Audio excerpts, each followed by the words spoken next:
Character creation. Perhaps one of the largest components of creating a media project. Yet the prospect of creating your own characters can be incredibly daunting. However, whilst it isn't particularly easy to be able to create a character that has a complex history, there are things you can do to make the process more streamlined.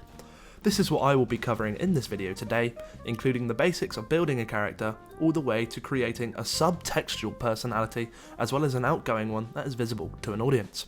This will include looking at already established and well-received characters in film and investigating why they were so successful as a character.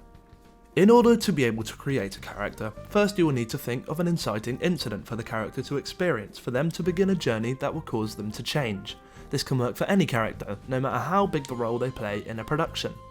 A great example of an inciting incident propelling a character into a journey is the story of Spider-Man. As most know, Peter Parker was bitten by a spider which gave him bizarre-like spider powers. Along with this comes the death of his uncle,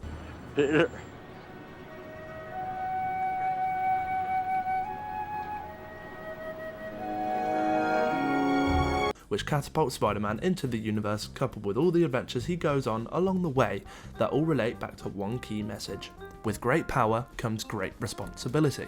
After deciding on an inciting incident, it's time to look at the bigger picture. What sort of journey will the character go on? What is it that sets them back? The main thing to look at with this is a simple 3-act structure. Act 1, there's an inciting incident, the character starts their journey. Act 2, the character has problems that stop them reaching their goal, which all comes to a big climax.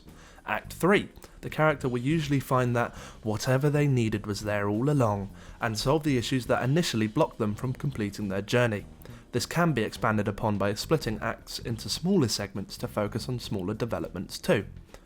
With this comes a character's wants and needs. A character's wants and needs are things that the character thinks they want versus what they need.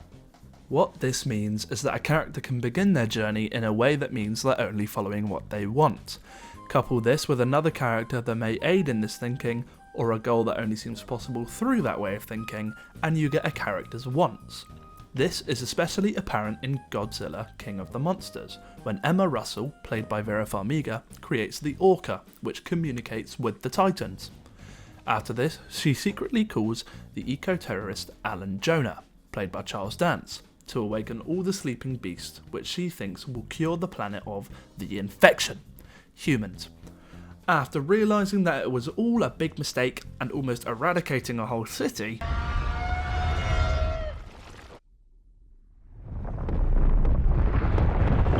she realises what she needs to do: use the Orca to help end the fearsome King Ghidorah. This means that the character can come full circle and end their arc by doing the things that they need to do instead of what they think they want to do. After this, you'll need to think of an opposing force to counter your protagonist's journey. Everybody has heard of the menacing Darth Vader, the mad Titan Thanos, and etc. It goes on and on. But what I would like to explore in this video is a villain that is shrouded in mystery and what is an active coalescence of a real-world event: Shin Godzilla. Shin Godzilla was born as a byproduct of Japan dumping their nuclear waste in the ocean after World War II, and as a result becomes a big old monster with weird powers.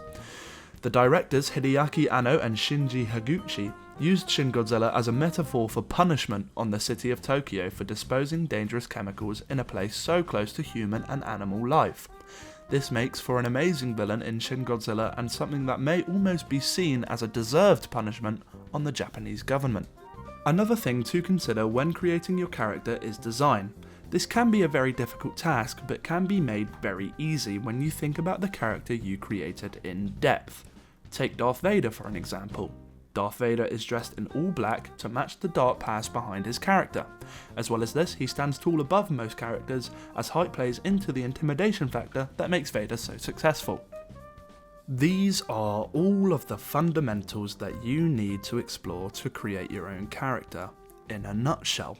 Hopefully after this video, character creation becomes less intimidating as you follow the simple building blocks of character creation.